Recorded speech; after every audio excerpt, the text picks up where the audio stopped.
रवि रवि रवि बालेन बालेन बालेन हर्क हर्क हर्क भने छन् त्यही मान्छे राजा राजा राजा। यो प्रवृत्ति छोड्नु पर्यो क्या, छोड्नु पर्यो। मार्छ भने मार्छ, मर्देऊ न नेपालको लागि। किन भातैमा देखाएर जिउँदो जस्तो भएर हिँडेको?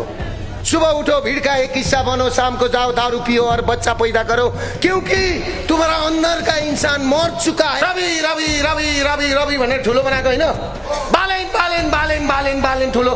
बालेन कुलमान र रवि लामिछाने भनेको एउटै सिक्काका दुईटा पाटा हुन्। ती एक ठाउँमा आएर जोडिन्छन् भनेर भनेको थियो। आज जोडिए कि जोडिएन? अनि शनिबारको दिन एक दिन गएर युट्युबमा बोलेर राजा चाहियो भन्छन्। राजा चाहियो भने नि मेरो जस्तो जोगी भएर हिँड्नुहोस्, सबै त्यागेर। आज पनि भन्छु, राजा चाहियो भने मेरो सम्पत्ति आदि दिन तयार छु, लडौँ न, लडौँ।